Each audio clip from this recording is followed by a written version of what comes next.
আমরা রেডি হয়ে গেলাম একটা বিয়েবাড়ি যাবো বলে। আর আমার সোনা যে কি দেখছে আমার মুখের দিকে মুগ্ধ নয়নে তা জানি না।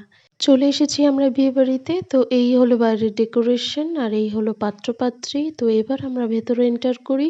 ঢোকার মুখেই একটা কিউটসা গণেশ। গণেশের পাশে আমরা সিঁড়ি দিয়ে উঠে গেলাম ওপরে। আর এই আমরা ঢুকে পড়েছি। এই হলো হলটা। আর এই যে আমার পিছনে কনে দাঁড়িয়ে আছে আর তার পাশে এই হচ্ছে বিয়ের মণ্ডপ। তো আমার সোনা ওখানে গিয়েই একটা জেঠির কোলে উঠে নাচানাচি শুরু করে দিয়েছে। ওখানে স্ন্যাক্সে কফি, পাকোড়া, ফুচকা ছিল। তো আমি শুধু পাকোড়াই নিয়েছি। চিকেন পাকোড়া ছিল। তো এবার আমরা একটু ব্যালকনি জোনে চলে এসেছি। এখানে দাঁড়িয়ে বেশ ভালো লাগছে বাইরেটা দেখতে। এই যে এবারে বর চলে এসেছে। চোখ তুলে দেখো না কে এসেছে গাইতে গাইতে। তো যাই হোক এই গানটা তখন ওখানে বাজছিল। তো ওখানে কনের জামাইবাবু ছিল যে আবার বরটাকে কোলে তুলে নিয়ে এসেছে। তো বেশ দারুণ লাগছিল দেখতে বরটাকে।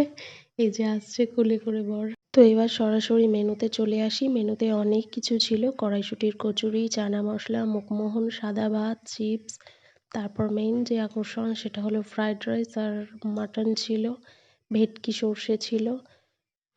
বাগদা মালাইকারি ছিল। কিন্তু দুঃখের বিষয় মেয়েকে কোলে করে নিয়ে বসে আমি শ্যুট করতেও পারিনি, ভালো করে খেতেও পারিনি। খাবো না শ্যুট করবো না মেয়েকে সামলাবো। লাস্ট আইসক্রিমটা একটু ভালো করে খেতে পেরেছি। তখন মেয়েকে ওর বাবা নিয়েছিল।